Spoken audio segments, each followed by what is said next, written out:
So, good day mga ka-Bigman. Bigman, rolling tayo in 5, 4, 3, 2, 1. Target pala nito. Sa Bigman Hobby Shop, salig ng galawan. Airsoft gear mo, siguradong pangmalakasan. Airsoft needs mo, dito mo lang hanap. Quality service, di ka iiwan sa alangangan. Guns, gears, upgrades na legit. From beginner hanggang pro, we're the ultimate kit. Walang sablay, walang palya. Bigman Hobby Shop, dito sigurado ka. Ayosin, aalagaan, bawat pyesa, bawat galawan. Dito sa Bigman, respeto ang sandata. Serbisyo ang kalakasan. Bigman Hobby Shop, where legends are made. Airsoft dreams mo, dito di na fade. Good day mga ka-airsoft, good day mga ka-Bigman. Dito sa Bigman, serbisyo, kalidad, walang iwanan. Bawat upgrade, bawat check, pulido, hindi bara-bara, trabaho laging ganado. Gun techs namin, expert sa lahat. Airsoft mo, parang bago, astig ang paglipad. Bigman, Bigman, Bigman, best service in the land. Bigman, Bigman, tara na, sumama ka na sa Bigman gang. Bigman Hobby Shop, where legends are made. Airsoft dreams mo, dito di na fade. Good day mga ka-airsoft, good day mga ka-Bigman. Dito sa Bigman, serbisyo, kalidad, walang iwanan. Bigman, Bigman, best service in the land. Bigman, Bigman, sumama ka na sa Bigman gang. Bigman Hobby Shop, game strong, service stronger.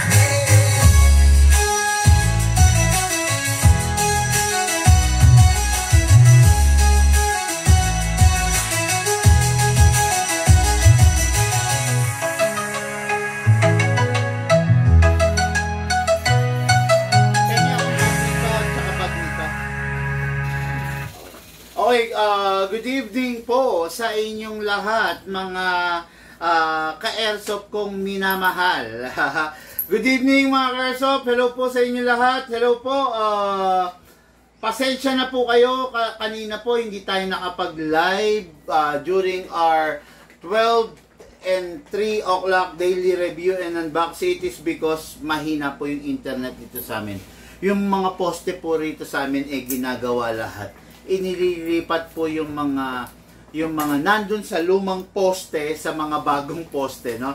Kasi nagkaroon ng widening dito sa amin, so inililipat po nila. Kaya pagpasensyahan nyo na. Uy. Ngayon po ang review and unbox natin.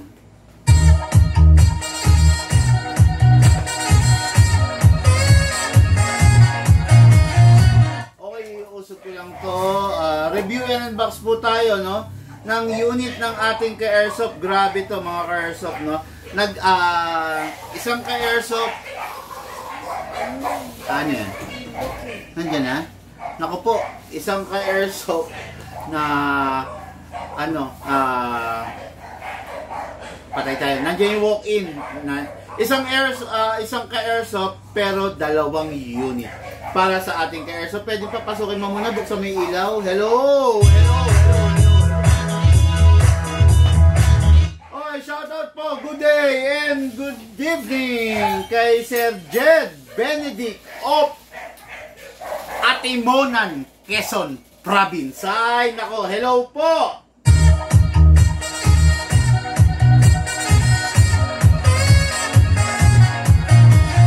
Okay mga airsoft, bukas kita-kits po tayo. Nandyan po ako sa lugar ng San Pablo, Laguna. San Pablo! At saka sa Lucena, lugar, probinsya ng Quezon Province. Hello po sa inyong lahat dyan. Magkita-kita po tayo. San Pablo! At saka, nandyan ako sa, hello sir. Sir, pwede, sandali lang ta. Tapusin ko lang. Sige, upo lang po muna kayo. San Pablo, Laguna at saka Lucena para sa atin. Para San Pablo.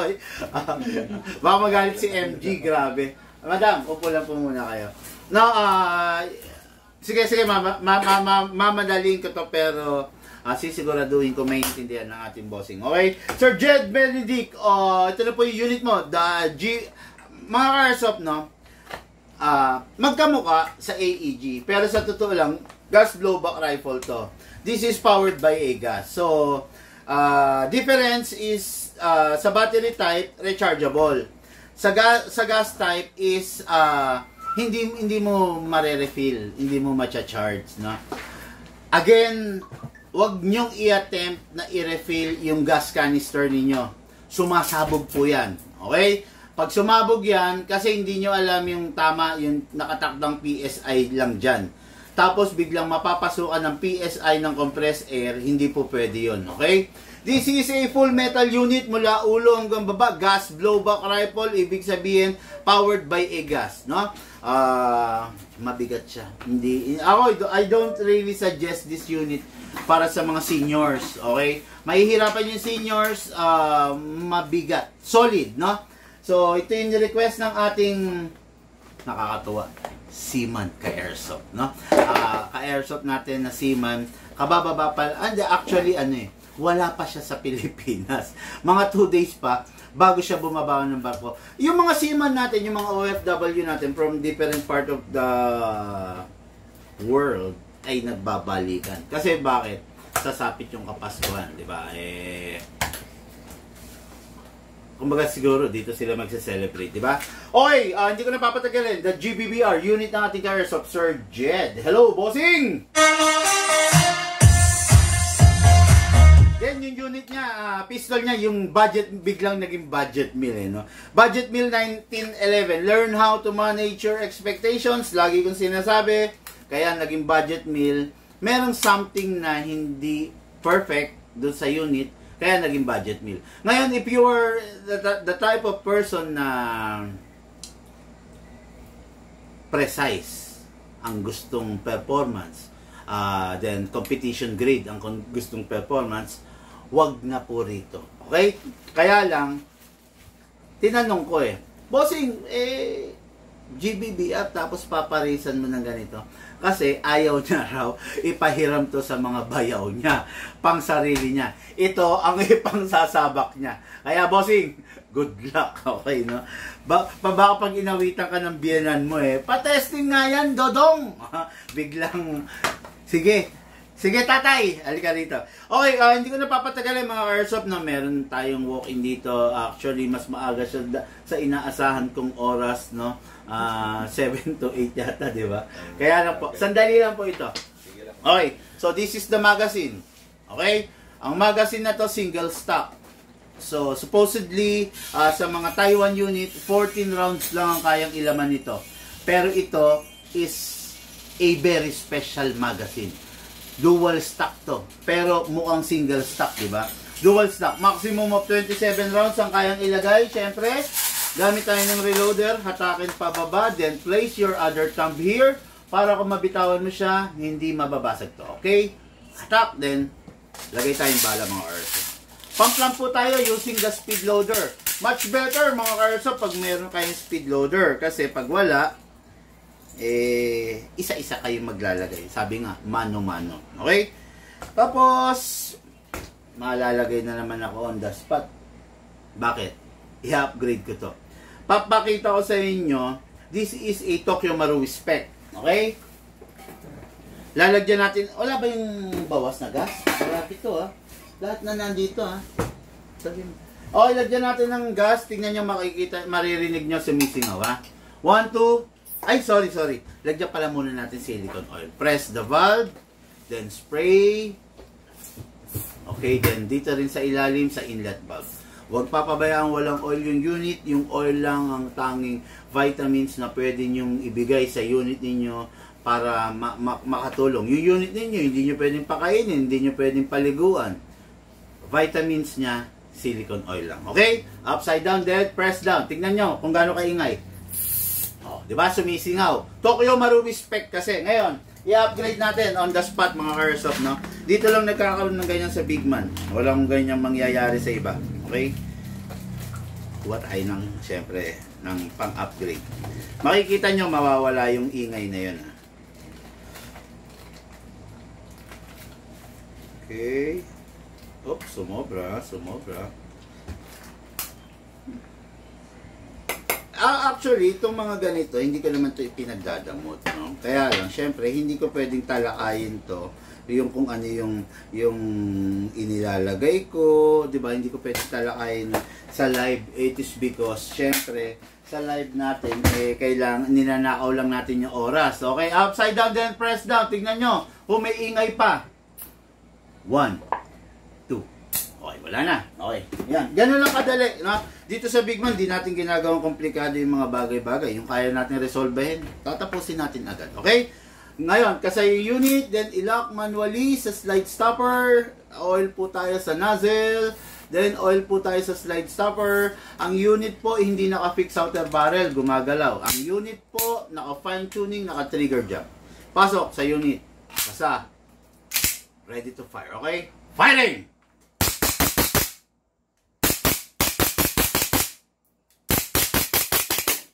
Open slide. Kasi po wala na siyang bala. Next thing to do, release the magazine, then release the slide. Then rest the hammer by pressing the trigger. Unit natin kay Airsoft Jed Benedict of Atimonan, Quezon. Okay, unit, bago itabi, make sure punasan, wipe those excess oil para lagi mo ang bago yung unit. Then, make sure walang lamang bala at dapat walang lamang hangin. Pasinawin by pressing. Okay. So, unit natin kay Airsoft, ready for packing and ready for shipping para sa seaman natin kay Airsoft dyan sa Atimonan, Quezon. And for the main event, plus ito pala, nag-order siya ng what do you call this? Kalimutan ko pa. Texas Target na large edition, no? Malalaki yung edition, malalaki yung mga target natin, no? Kung mapapansin niyo yung kagabi, ang laki-laki rin ito. Texas Target na large edition. Meron kasi nito yung mga maliliit lang. Okay? So itong unit na to, gagamitin na ating ka-Airsoft habang nagbabakasyon. Gagamitin ng ating seaman na ka-Airsoft dito sa lugar ng Atimonan, Quezon Province. Alam niyo yung Atimonan, hindi ko lang pero takot ako dyan sa lugar na yan. No? Going Bicol, madadaanan yan. Medyo liblib, pero ano na rin, maayos naman na, kaya lang nakakatakot, no? Lalo na yung mga kurba-kurbada dyan. Anyway, no? GBBR, Gas Blowback Rifle, powered by a gas. Okay, gagamit kayo ng gas dito, 14 kg. Pwede nyo gamitan ng 12 kg, pero mas mamamaximize nyo kung gagamitan nyo ng 14. Okay, so, hindi ka na papatagalan mga Airsoft, common lang naman siya. Full metal, mula ulo hanggang baba, upgraded into 500 FPS. Normal FPS ng ganito is between 380 to 400, then pababa ng pababa. But ito, stable siya sa 500, 520, 510, 500, 520, 510. 500 FPS, power, naka-upgrade na rin ng fire control group. Full steel CNC na, kaya wala na kayong problemahin. Sa FPS niya, okay na yun. Malakas na yung 500 FPS. Okay? Ngayon, lagyan natin ng silicone oil. Kakaiba to, no? Kasi nakikita nyo yung mga rifle, hindi ko naman nilalagyan ng oil. Pero ito, nilalagyan ko po ng oil. Makikita nyo kung saan at saka ituturo ko kung saan dapat. Okay? Okay, share, done. Sabi ni Leovir Relativo. Hello, bossing! Hatakin itong charging handle.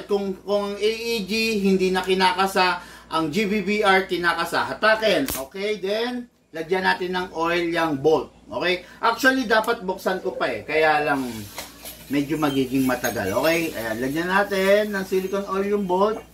Okay. Para flawless. Then, release. Okay? Ngayon, powered by a gas. Ito, papakita ko muna sa inyo. So, this is the magazine. Actually, yung mga gumagamit ng indie film, ito rin ang ginagamit, no? GBBR. Okay, meron yan normal mode and normal mode and yun nga, dalawa yung mode ng magazine. Isang hindi mag-o-open bolt, isang mag-o-open bolt. Okay? So, number 1, maglagay tayo ng oil sa ating magazine. Ganun pa rin. Press the valve, then spray. Then dito rin sa ilalim, sa inlet valve. Okay? Ngayon, may oil na. Maglalagay na tayo ng gas. 14 kg ang gagamitin natin dito. Okay? Camera. Upside down, then press down. 1, 2, 3. Okay. Big man, bakit 3? Bakit sa mga pistol 2 lang? Pistol po kasi yon, rifle po ito. So, mas malakas siyang kumonsume. Ano ba naman yung 1 seconds? Ipagpaubaya mo na sa unit yun. Okay? Ngayon, kung hindi upgraded yung unit, maglalagay ka at least 5 or 7 seconds. Pero dahil upgraded, 2 seconds lang. Yung 2 seconds, sobra-sobra sa isang full rounds. Isang full rounds ng GBBR, 30 rounds. Okay? So, special stick. Yan. Yung mga GBBR, hindi siya binubuhusan ng bala. Okay? Then, hindi rin siya kinakamot. Nilalagay sa reloading stick. Ayan. Meron nakalagay dyan, 5, 10, 15. So, pag nasa 15, ibig sabihin, 15 BBs. Okay? Patong mo lang. Then, tusukin mo nito. Tama ba ako? That's it. O, di 30 rounds maximum. Nakapaglagay na tayo ng 15. Lagyan natin kahit mga 10 lang. Medyo dagdagan natin. Okay.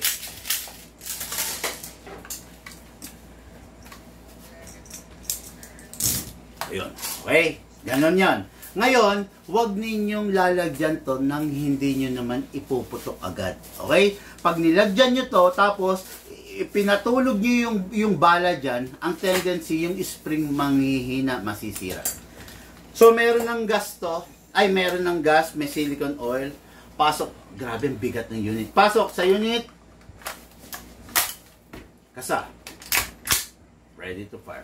Mga airsoft, this is the CQB GBBR. Tan color. Firing po tayo. Firing! Rapid fire. Single fire. Open bolt kasi wala ng bala. Next thing to do, release the magazine, then release the bolt. Then rest the hammer by pressing the trigger. Okay, unit na natin ka-airsoft, 2 piraso. Okay, going, Atimonan, Quezon, Jed Benedict. Hello, bossing. Hello sa mga seaman dyan, no? Hello po sa inyo. Sana maging masaya ang bakasyon ninyo. Lalo na darating na yung undas. Yung mga walang airsoft dyan, ako po, humabol na kayo. Okay? Mga airsoft, lahat po tayo nagmula sa iba't ibang larangan, pinagbuklod, pinag-isa, ng iisang libangan. Yun po ang paglalaro ng airsoft, hatid po sa inyo ng inyong lingkod.